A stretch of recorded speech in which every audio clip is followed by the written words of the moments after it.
Investigado por atos antidemocráticos, Galvão obteve vantagem do governo para produtores. Foto 3. Candidato às eleições deste ano tem 84 milhões de reais em multas ambientais. O ruralista Antônio Galvão tem conquistado facilidade do governo federal ao mobilizar produtores rurais favoráveis ao discurso golpista do presidente Jair Bolsonaro. Em 10 de setembro do ano passado, 20 dias depois de ter sido alvo de busca e apreensão pela Polícia Federal por liderar atos pregando a invasão do Congresso e a deposição dos ministros do Supremo Tribunal Federal, STF, o agora candidato ao Senado pelo PTB do Mato Grosso comemorava a autorização do Ministério da Agricultura, Pecuária e Abastecimento, MAPA, para alongar em 34 dias a janela de plantio de soja, medida que beneficiou Galvão e outros 36 produtores que, como ele, fazem parte do grupo bolsonarista mais radical da Associação Brasileira de Produtores de Soja e a ProSoja. A entidade, junto com sua associada mato-grossense, vem sendo investigada pela Polícia Federal por suspeita de financiar atos antidemocráticos. A concessão encortou perigosamente o chamado vazio sanitário da soja, uma recomendação da ciência agrícola para controlar a ferrugem asiática, praga que representa hoje a mais forte ameaça principal commodity do agronegócio e ao meio ambiente, que é afetado pelo uso de maior quantidade de agrotóxico diante da resistência do fungo.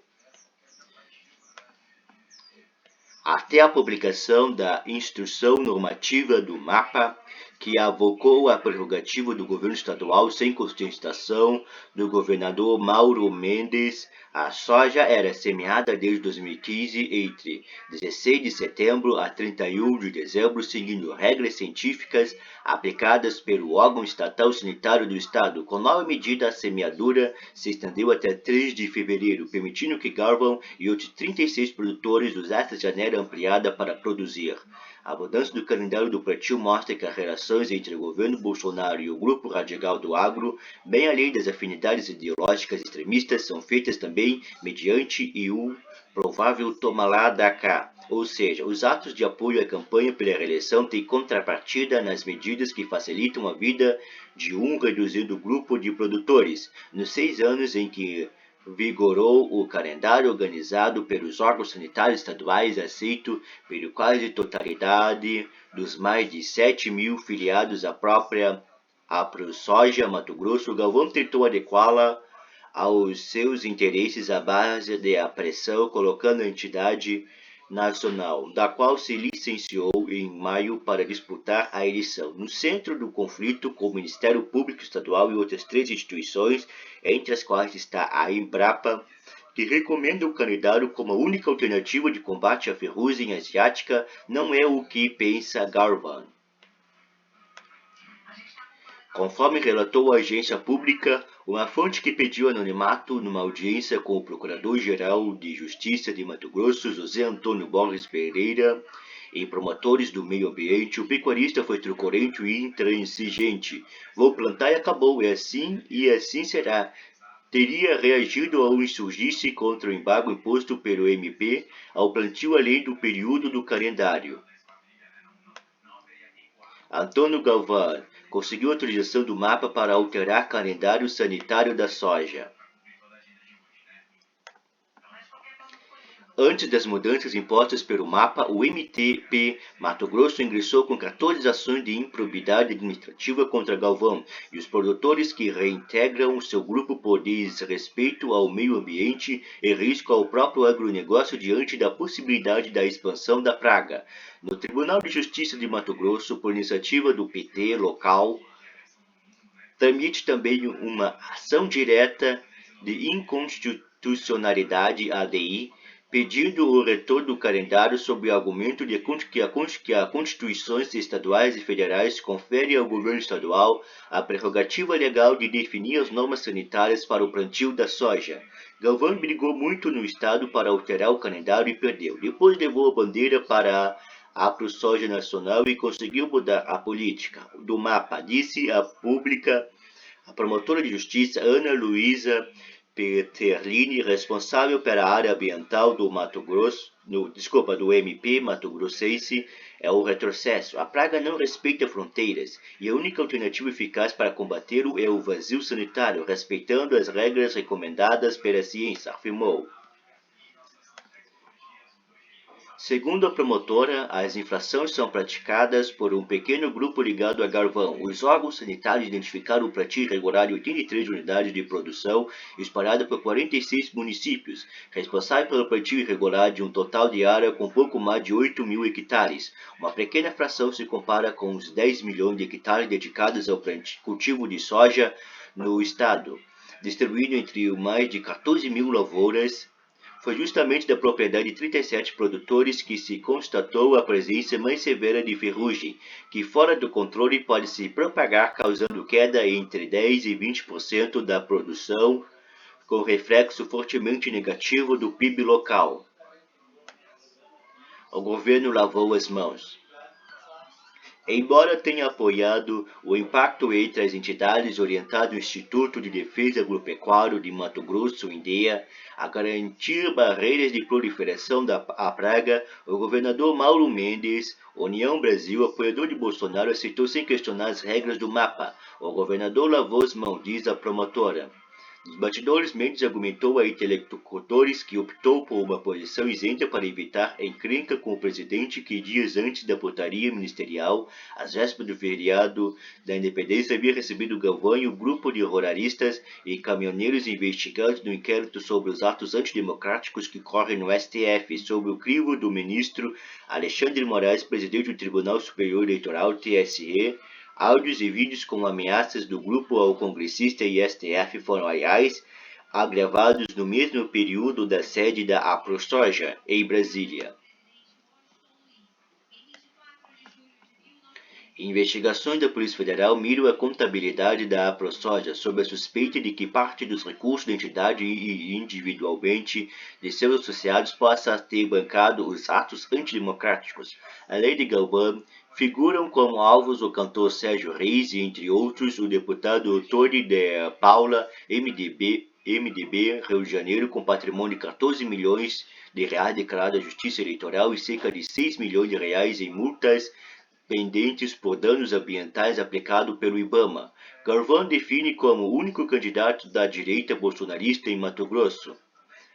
Poucos do agro têm, de fato, tanta afinidade com a propriedade. Autoritário e com discurso radical contra opositores de esquerda, o ruralista extrai entre os candidatos cuja contribuições eleitorais, cerca de 500 mil reais, são originários de infratores como ele. Em maio desse ano, Galvão se licenciou da AproSoja e ajudou a fundar o Movimento Brasil Verde e Amarelo, que, formado, segundo afirma, por 200 entidades, participará da festa independente da Esplanada deste ano, com um exótico desfile de 28 tratores, 27 deles representando o Estado brasileiro e o Distrito Federal, e um no qual ele deverá estar em cima do agronegócio. Procurado através de sua assessoria de imprensa, Galvão não deu retorno. O problema do ruralismo está, no entanto, na investigação iniciada no ano passado no pedido de abertura do inquérito. A subprocuradora-geral da República, Lindora Araújo, afirma que, à guisa de exemplo dessa organização, cita-se a utilização de receitas adivinhas da AproSoja Nacional e de possível uso da estrutura da AproSoja Mato Grosso, de onde é originário o atual presidente e investigado, a serem destinados apoiadores dos atos antidemocráticos. Segundo ela, a suspeita de que seriam utilizados fundos compostos por recursos públicos, contribuições, os quais, segundo documentos, os autos não possuem uma maior transparência nem têm sido destinada para suas finalidades originárias, mas sim como capital para o financiamento de agentes para a realização das condutas antidemocráticas. A procuradora escreve também que as informações trazidas ao conhecimento do Ministério Público no ofício 2507/2021 CPI Pandemia ilustra um quadro de graves violações ao princípio da transparência e da legalidade do financiamento da AproSoja, Mato Grosso, é uma referência ao Fundo de Transporte e Habitação, FETAB, com contribuições dos produtores repassadas ao Instituto Mato Grossense do Agronegócio, LAGRO, vinculado à AproSoja, Mato Grosso. A denúncia chegou ao MPF através de um ofício enviado pela CPI citando convênio firmado em agosto de 2019 entre Lagro e o governo estadual assinado por Galvão e o secretário estadual de Fazenda do Mato Grosso, José Luiz Galo, cuja legalidade está sendo questionado pelo Ministério Público do Estado através de uma ação direta da inconstitucionalidade ADI. A ação vista impugnar o convênio por permitir que o Lagro use o mesmo sistema público de arrecadação de tributos da Secretaria de Fazenda do Mato Grosso, Cefaz, sobre a circulação da soja para recolher uma contribuição que se destina à iniciativa privada. Por mais que a economia de Mato Grosso seja baseada no agro, não significa que o Estado tenha que recolher tributos para uma associação ligada a uma entidade privada. O Estado virou arrecadador para a iniciativa privada. É inconstitucional, disse a público o Procurador-Geral de Justiça do Mato Grosso, José Antônio Borges Pereira. Criado em 2000 para manutenção de estrada, moradia e educação, Fundo de Transporte e Habitação, FETAB, passou por uma radical mudança a partir de agosto de 2019, a época em que Galvão afirmou a parceria com a Secretaria Estadual de Fazenda ainda no primeiro ano de gestão Mauro Mendes. Pelo convênio, a máquina pública passou a arrecadar, junto com os demais tributos, a contribuição obrigatória ao FETAB, equivalente a 1,15% da unidade padrão fiscal vigente por tonelada de soja transportada. Em apenas 5 portarias publicadas em dezembro de 2020 e junho de 2021, o governo informou ter repassado para o Lagro um total de 55,3 milhões de reais, recursos que se misturaram a cofre da AproSoja. Medido mapa para beneficiar produtores não teve contestação do governador Mauro Mendes, União Brasil Mato Grosso. Na petição inicial sobre a ADI, Borges Pereira afirma que, além de condicionar o benefício fiscal ao recolhimento de contribuição pelo convênio do governo estadual, autorizado o uso de toda a máquina pública de arrecadação da emissão de documentos ao corpo de servidores para a elaboração de prestação de contas e reparo de verbas para entidades associativas privadas, associações específicas se valeram do seu poderio econômico-político e fizeram do Estado seu escritório de cobrança, distorcendo a finalidade pública de deve imperar no uso de bens e serviços no poder público em nítida violação de normas constitucionais, escreveu Borges Pereira da ADI, que deve entrar na pauta de julgamento do Tribunal de Justiça de Mato Grosso em outubro. Além do Lagro, outras 5 associações ligadas à cadeia do agronegócio beneficiaram de parceria semelhante, igualmente questionada na mesma ação.